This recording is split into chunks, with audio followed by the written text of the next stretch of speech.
Alright, so for number 18, as we continue on with these solutions, the last two here, I just wanted to review completing the square. Okay, so for number 18, alright, first of all, I moved some variables together.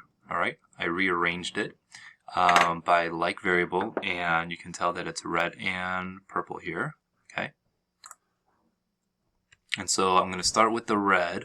Alright, remember you can't complete the square unless the leading coefficient here is 1. Alright, so I'm going to take out a 2, so this is going to be x squared plus 2x, and then plus blank, because I know I need to complete the square.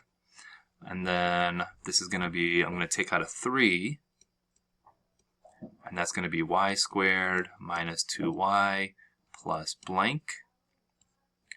And that's going to equal 13 plus blank plus blank. Alright. Now when I complete the square on the left, okay, remember, take this 2 divided by 2 and then squared is going to be 1. Alright. But remember, you're not really adding 1.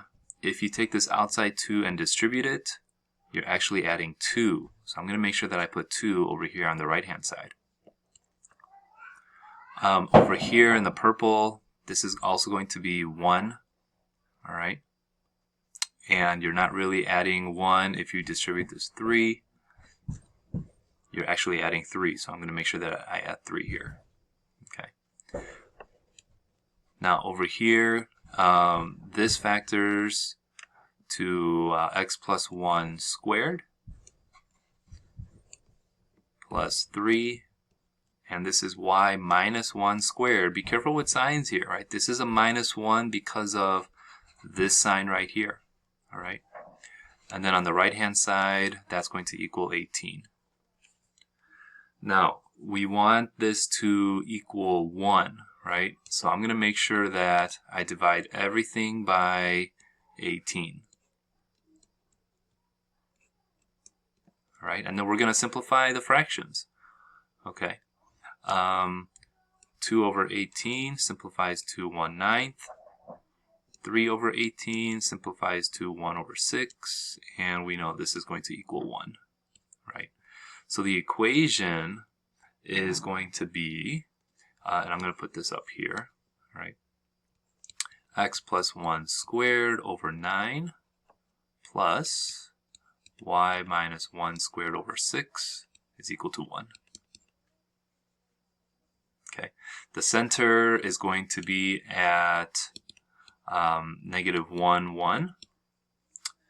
This ellipse, right, you can tell it's an ellipse because it's an addition between the fractions here, right? Because the a value is larger than 9, it's under the x, okay? The ellipse is more horizontal, all right? So the center is at negative 1, 1. A is 3, and B is the square root of 6. Okay. And remember, for an ellipse, A is always the larger one. Okay. And so for the foci, if I do C squared is equal to A squared minus B squared, that's going to be 9 minus 6, which is 3. And so C is equal to the square root of 3. Okay.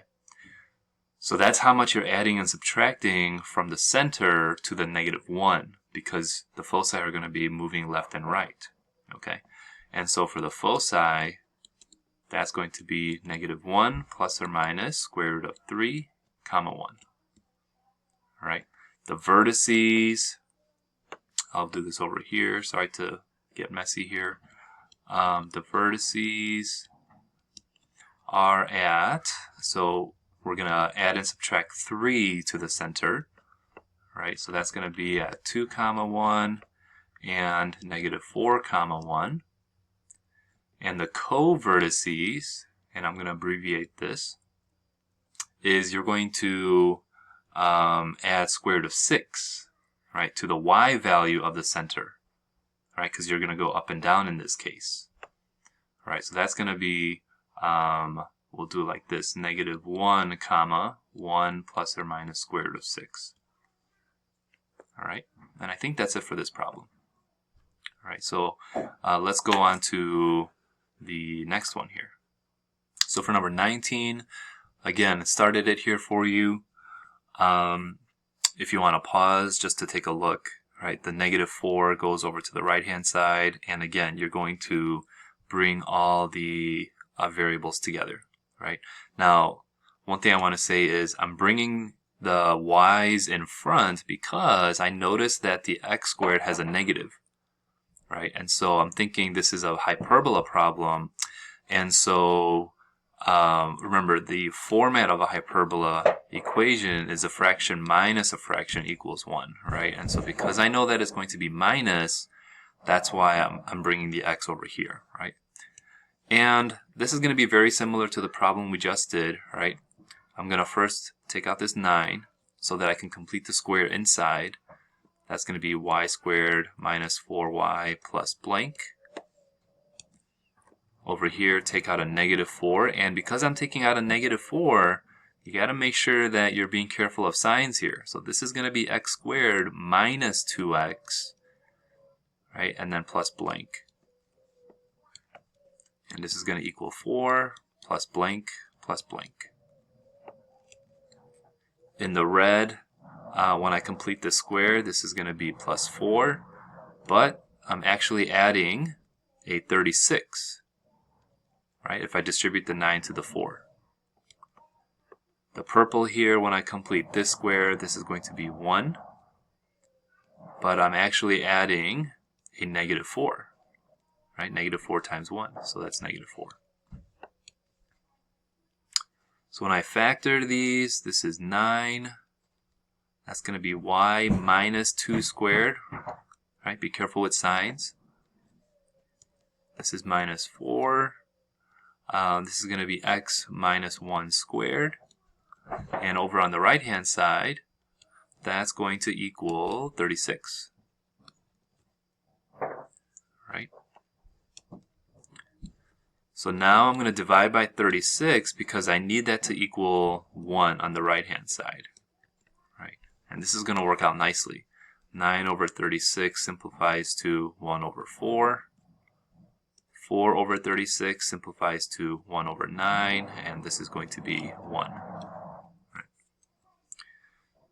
So the standard form equation here is y minus 2 squared over 4 minus x minus 1 squared over 9 equals 1.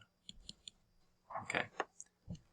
Now one thing I want you to be careful about, right, the center is not at 2 comma 1, right, because don't just look at these numbers left to right. X is over here, right? So this one is your h, and this one's your k. So the center is at 1 comma 2. All right. The a value is 2, and the b value is 3. Because for a hyperbola, remember the first denominator is always a squared, no matter what. All right. And this hyperbola, the curves are going to open up and down, right? Because the first numerator is y. All right. So the center is at 1 comma 2. The vertices, okay, remember the distance from the center to a vertex is your a value. Since the curves are opening up and down, I'm going to add and subtract 2 to the y value, all right, from the center. So that's going to be at 1 comma 0 and 1 comma 4. All right. And then the foci, the c value, I'm going to do this real quick. C squared is equal to a squared plus b squared, right? That's going to be 13. Right, so c squared is equal to 13, and c is equal to the square root of 13. All right, that's how much we're going to add and subtract to the 2. All right, so the foci are at 1 comma 2 plus or minus square root of 13. Okay, Now for the asymptotes, all right, I'm going to do just a quick sketch here. All right. If my center is at 1, 2, and I went up 2 units, right, for a vertex, right, I went up 2, and the B value is 3, right? So that means from the center, if this was my center, I should label this, right, if this is my center, the B value to draw that rectangle, right, is 3, so I'm going to go 3 this way, right? So I know that my rectangle is going to look something like this, right? If I just kind of guesstimate this, right? It's completely inaccurate. But the slope, right? We went from the center, we went up 2, and then to the right 3 because the B value was 3. So the slope here is 2/3. Okay. So for the asymptotes, I'm just going to abbreviate that here. And I'm going to use the center, right, as my coordinate point to use. That's going to be y minus 2 is equal to plus or minus 2/3, and then x minus 1. All right. So let me know if you have questions. Shoot me an email. All right. And hopefully this was helpful.